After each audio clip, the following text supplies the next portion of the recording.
Good afternoon. Welcome back to the Plant-Based Asia Summit. I hope you've had a delicious and wholesome lunch. If you joined Anya's cooking segment earlier, you would have made delicious cauliflower fried rice. Now we'd love to see what you cooked up, so make sure you post your photos of your food on a billion and use the hashtag PBAS2021 so we can see the budding chefs in you. Now, staying on the topic of food, next up, we're diving into the alternative protein space with Alex Ward, who is the Chief Operating Officer at Tyndall. Tyndall is a Singapore startup making ridiculously good chicken from plants. How is this possible? Well, we're going to find out.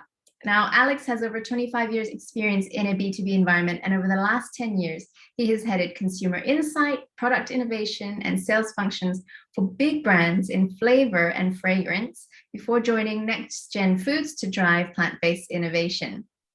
Alex sits on the academic advisory board for the Food Science and Technology faculty at National University of Singapore. Hello, Alex, and welcome. Hello. It's wonderful to have you join us. Thanks for having me. How are you today? Well, I hope. Yeah, very well. Thanks. Very well. Coping with all of the lockdowns and restrictions we have in Singapore, but we are keeping very busy with what we're doing at NextGen and at Tyndall, and looking forward to talking to you about it today. Fantastic, Alex. We're really keen to learn about Tyndall. So, I've tried it and it is ridiculously good, just as you guys say it is. So I'd like to firstly ask, why did you choose to start with chicken rather than other variations of alternative protein? In short, because it is the most consumed meat on the planet. It is everywhere. It's in every type of cuisine. It's all over the world. Everybody who eats meat generally loves chicken. And we felt that because the animal agriculture system is taking such a huge toll on the planet, not just chicken, but across the board, that so many challenges around climate change, so many challenges around farming conditions, use of land and water and greenhouse gases, that we wanted to choose a protein that could have the maximum impact possible on the planet. So those were the motivations behind us starting with chicken. And that's why we created Tyndall, which is chicken made from plants. I see. Okay, so you're trying to basically make the most impact, which I think is fantastic. Yeah. And I want to talk a little bit about, firstly, the chicken industry or the poultry farming in the first place. Now, I've, through doing a bit of research, discovered that actually 60 billion chickens are reared for meat each year. And this is a staggering number to try and come to terms with. So maybe, Alex, could you share some lesser known facts about poultry farming? I'm no expert in poultry farming, but I've also been reading a lot. And because of the fact that we're trying to have an impact on the planet, and we've chosen chicken, requires us to understand the problem that we're trying to solve. So what I've learned recently is that these broiler chickens in particular are raised in very cramped conditions, raised in cages. They are still chicks when they're slaughtered. They're between the age of 6 and 10 weeks, and often live very painful, very short lives. They're designed to grow fast. I read this analogy that struck home with me. In cartoons, you have these bodybuilder cartoon characters with tiny stick legs and giant bodies. And they likened that to these broiler chickens. And that image stuck with me, because if you're designing animals to grow like that and then cramming them into a cage, it's not humane in any way at all. And that's just the animal side of it. The human side of it is also devastating when you learn about the conditions that the workers have to operate in. They're terrible. There are more than 100 deaths a year in the US in broiler chicken facilities. There is low wages, long shifts, very high risk, exposure to disease. It's a brutal industry, and it's now no longer needed. We can remove these animals from the food chain and take the grains that are fed to chickens. Sorry, my cat just popped into the background. There's the beauty of working from home. Take the grains that are fed to chickens and turn them directly into meat. We no longer need the chicken to create great tasting meat. So I think, you know, I think poultry farming is terrible for the bird itself. It's a brutal way of creating food that is cruel to the animals, but also to the humans that are working there. So if we can reduce the need for this type of animal agriculture by creating an alternative, that's what we've set out to do, and that in itself is enough motivation for all of the people working at NextGen Foods to get out of bed in the morning, ready to go to work and do what we're doing. Yeah, that's some shocking things you shared, Alex. I had no idea there were 100 deaths a year in the US poultry farming. Do you actually know what the reason for this is? Just poor working conditions, or? Yeah, it's poor work. It's poor working conditions and lots of accidents, based on what I've read. So, you know, you're dealing with people with knives and fast moving conveyor belts. I mean, the people are processing hundreds of chickens a minute in these conditions. So I don't want to quote statistics that I can't back up, but based on what I've read, you know, there are lots and lots of accidents, exposure to you know, various liquids of kinds that come out of chickens in this environment that can carry disease. Yeah, it just sounds like a pretty grim place to work. Yeah, thank you, Alex. You also, for them, like you said, you had the analogy of the chicken growing like a cartoon very quickly, and of course that would be using hormones and antibiotics. So how is this going to affect our health if we consume factory farm chicken? Okay, so you have lots of doctors participating in this event who may be better qualified than me to talk about some of those things. But the analogy with the cartoon bodybuilder figure, if you know, this is not a natural way for a chicken to be. These, you know, the idea of a free range chicken running around outside. This is the polar opposite of the conditions that these chickens are in. So on the hormone side, I mean, they must be fed things to stimulate growth. If you're going to slaughter a chicken within 6 to 10 weeks, they're still babies, but they've been designed to grow parts of their body which are worth the most when it's translated into meat. And we'll talk about meat and the role of chicken meat later, sort of it's separate from the animal. For me, the bigger concern is the antibiotics part. You know, in the US, 80% of the antibiotics used are for animals, and they're given daily doses of these. And it's not to treat disease like it is in humans. And often the antibiotics used, from what I learned, are the same in animals and humans, but they're not used to treat disease. They're used to help the chickens put weight on, to protect them from the disease because of these crowded conditions. And if there's some resilience built up to those antibiotics, and they do go through into the human food system, then they're going to become, the ones where we take them to treat disease, less effective. And that to me is a concern. I mean, if you also think about having you know, disease-resistant strains of bacteria like Salmonella developing in these conditions, then it's a health risk for humans.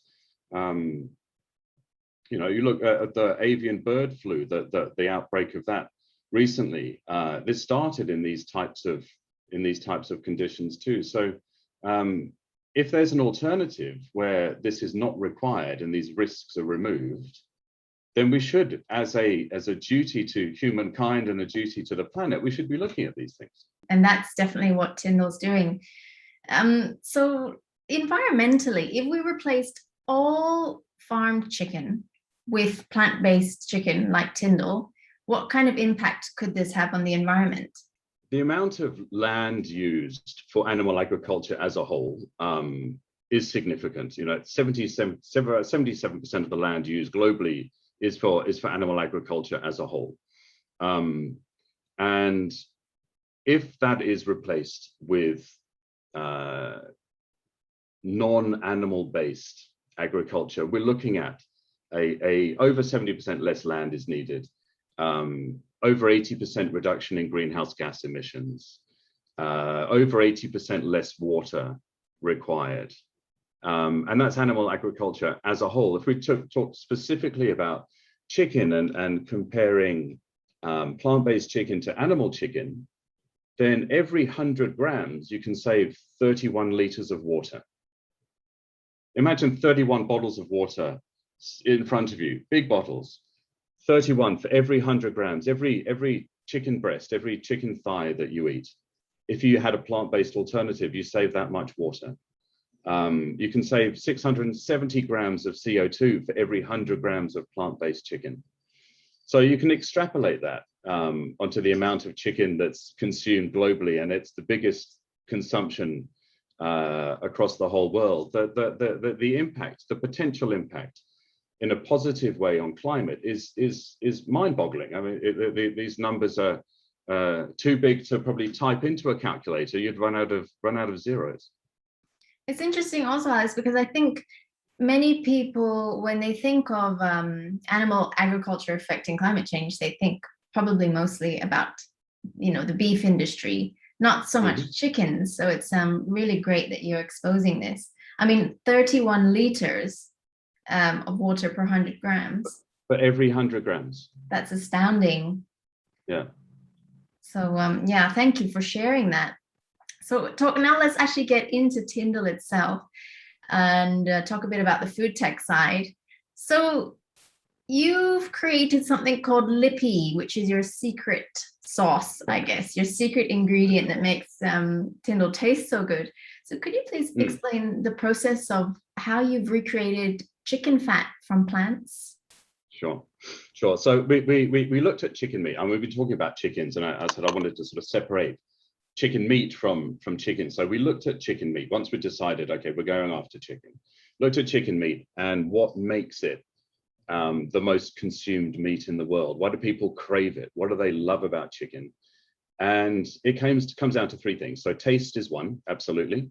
Texture is one, and the other is versatility. So culinary versatility and using it in so many different types of cooking. So your questions about Lippy, our secret sauce, and this is specifically about taste. So our recreation of chicken fat entirely from plants is what Lippy is. So we took a very sensory-led approach and looked at chicken, broke it down into the different elements that create this aroma, this sort of browning when you cook it. And we recreated that entirely from plants, using this sort of sensory knowledge and sensory understanding. And it's possible to do. It's amazing now where science and technology has got to, where food technology has got to. The fact that we're making chicken from plants just at a high level is incredible. And the taste part comes from Lippy, which is what we've created. So it's using natural flavor, and we pair that with natural sunflower oil, and we use that as our plant-based chicken fat. Just continuing on that, for someone who might be interested in trying. Oh, there's your cute cat again. She can stay there. She can be part of the conversation. No problem. Never sat on that before. Just for us. Hello. So so just continuing on, if someone is curious about trying, but is concerned, they're used to eating chicken, they want to transition more to plant-based, but they're concerned that it's been processed. What would you say to them? I would say that try and understand what the word process means in relation to plant-based meat. We have taken chicken in all its forms from a taste point of view, from a nutrition point of view, and matched that in terms of protein, in terms of quality of protein, in terms of calories, in terms of fats, and we've matched a plant-based chicken to real chicken meat. So nutritionally, it is the same in all of the good things, and it has removed some of the bad things. For example, cholesterol. For example, non-GMO. For example, hormones and antibiotics. So none of those things exist when you talk about plant-based meat. But all of the good things that you get from chicken and you love about chicken as a protein source and as a central ingredient to all of these amazing dishes that people literally all over the world love, then that has been matched. So, you know, to make chicken out of plants is really nine simple ingredients. Soy, we add wheat because it helps with the texturization, which is important to get that texture. We said we have taste and texture and versatility. The texture part is important. And you need all of those to deliver an experience that consumers, who are very fussy in most parts of the world about what they eat and what they like.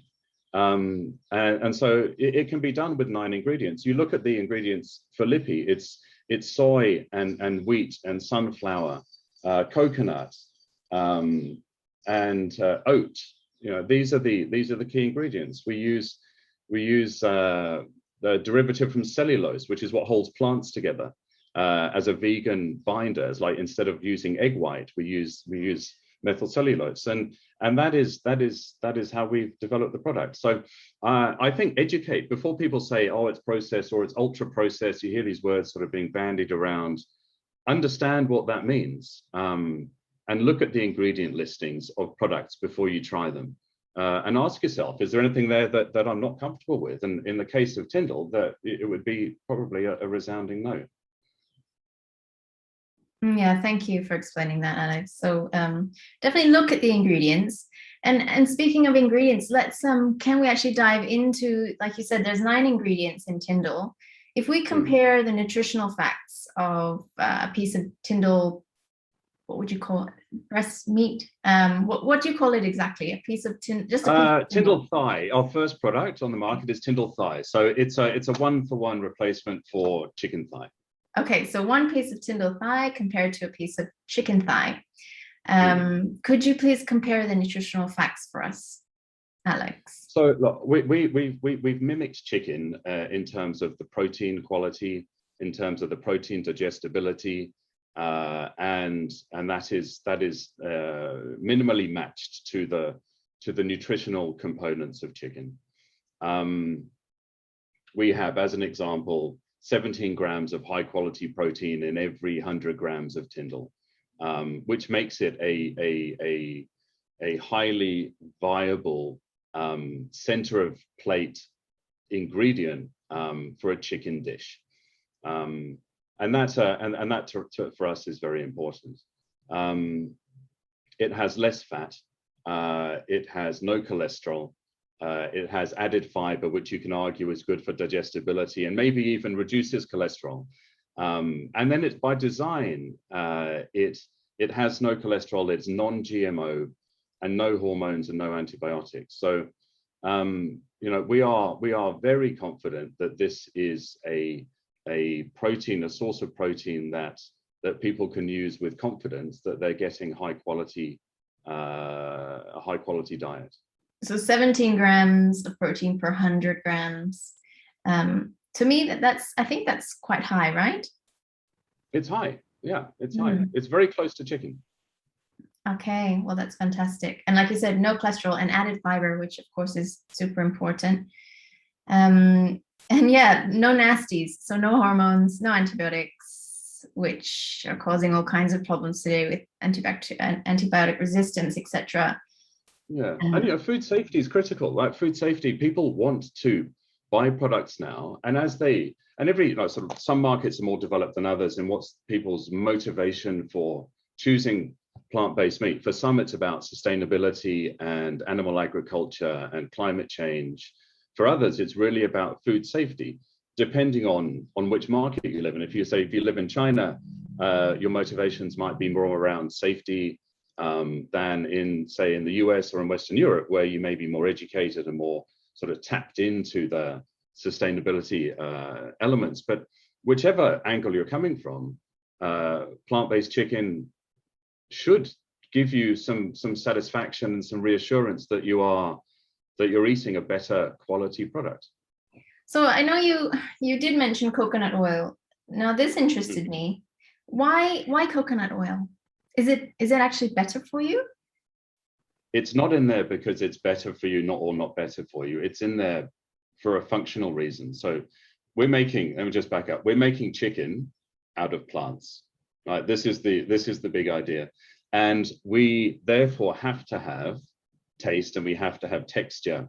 And the coconut oil is in there because it adds a level of succulence to the product that is important to ensure people have their taste and texture expectations met.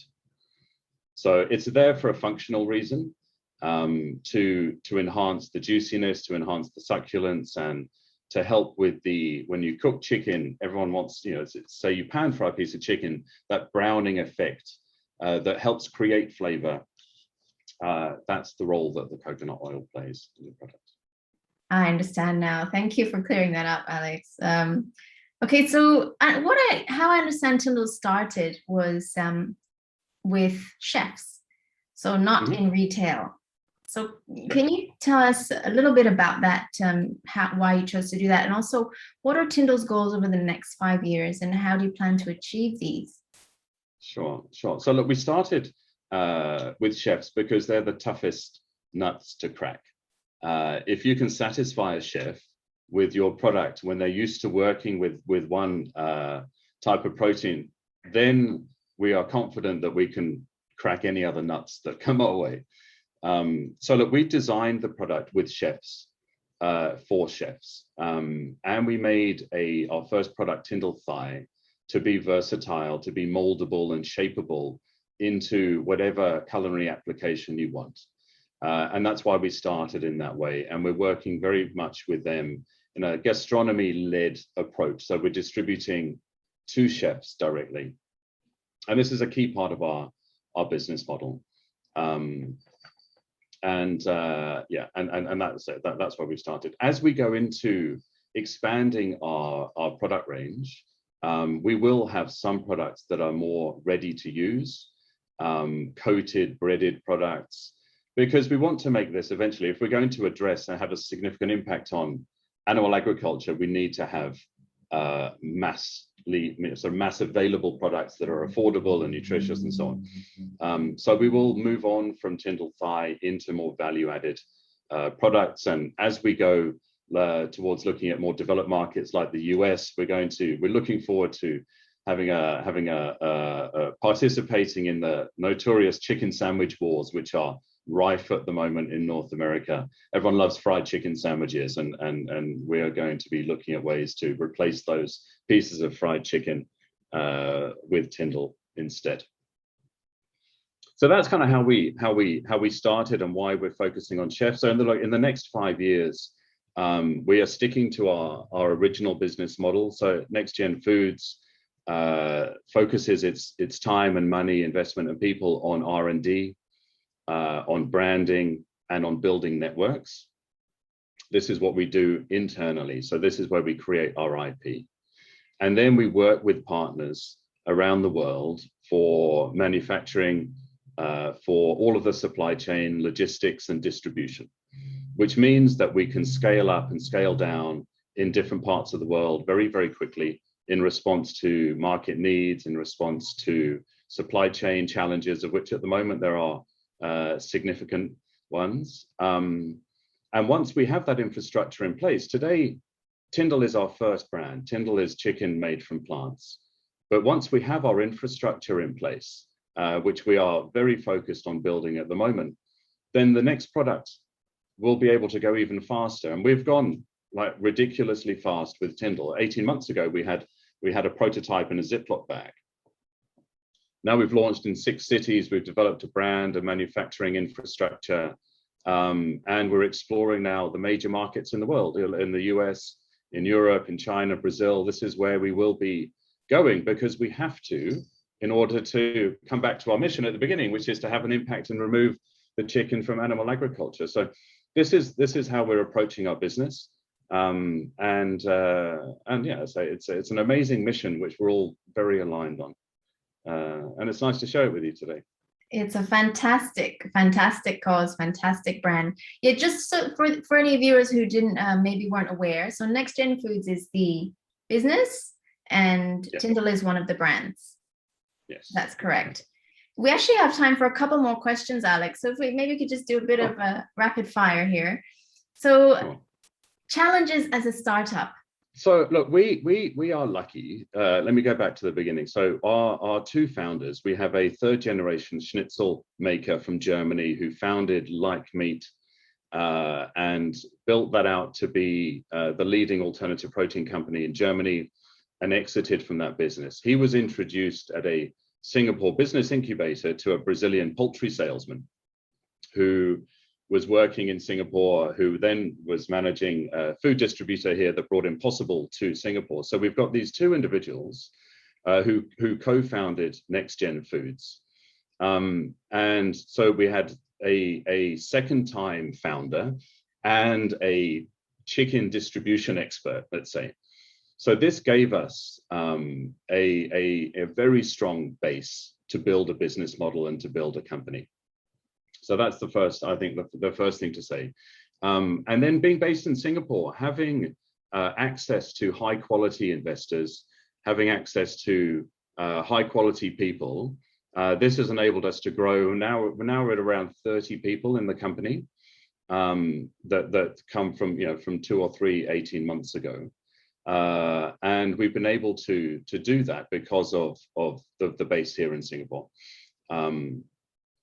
And then as we scale, building awareness of our brand is always a challenge. You know, we have a great product that we're proud of, but we need to educate consumers. We've got to try and stimulate trial of our product and educate people about the brand. And therefore, you know, here especially, we're spending a lot of time talking to government, trying to influence policies, trying to influence supply chains. You know, we're a Singapore headquartered company, and if we are going to have an impact on our home turf, then educating consumers comes from government, and it also comes from us. So we're doing our part in both of those fronts. Yeah, and you mentioned that Singapore, you know, Singapore is such a great hub for plant-based innovation. And I mean, you know yourself in your previous role with Givaudan all about this. So why is Singapore so great? I think there's a few different elements to it. You know, three years ago, people weren't talking about plant-based meat in Singapore. And now everybody's talking about it. Well, in my world, everyone's talking about it. But people are a lot more aware. And you know, this is driven by a few things. One is the investment culture here has been developing very, very proactively. Government has decided that this is an important technology field that they want to invest in, and are trying to understand it in all of its different elements. So alternative protein is one, cultured meat is another. Singapore is the first country in the world to approve cultured meat.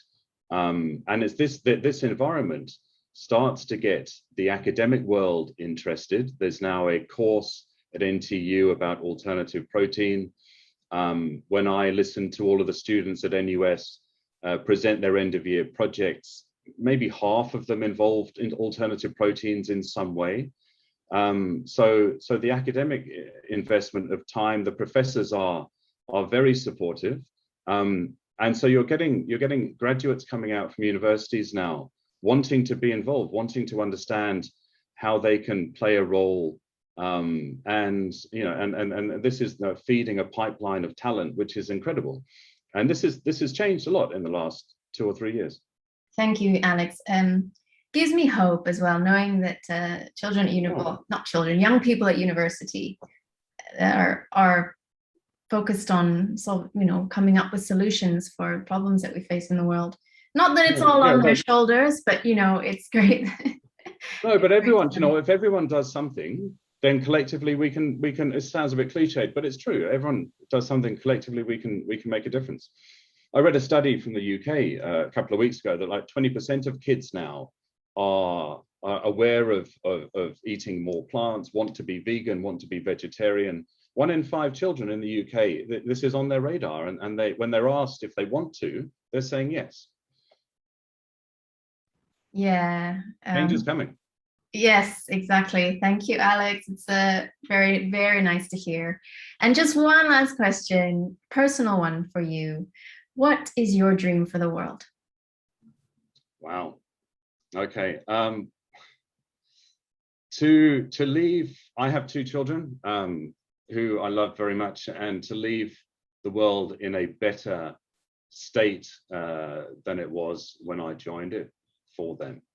And I think that climate change, it concerns me greatly. I have a geography degree, and I understand climate a little bit. And having sort of dedicating my professional life to making an impact on that, to leave the world in a better state than it was, or at least educating people so they know how to minimize the impact. This to me is what motivated me to leave corporate life and join a startup where my personal mission and the company's mission are completely aligned. Beautiful. Thank you so much, Alex. Thank you for taking the time and for sharing all that with us. And also thank you for sponsoring the Plant-Based Asia Summit as our food tech category sponsor. So everybody, if you haven't yet tried Tyndall, you must do so. If it's not yet available in your country, perhaps you could send Tyndall an email and let them know that you want to try. Please do. And yeah, I mean, speaking from personal experience, it is really delicious. And I've tried a few different products, a few different variations with Tyndall thigh in it. And it's, yeah, really blew me away, actually, really blew me away. So keep doing what you're doing to all of your team at Tyndall. And thank you again, Alex, for your time. Thank you. Thanks a lot.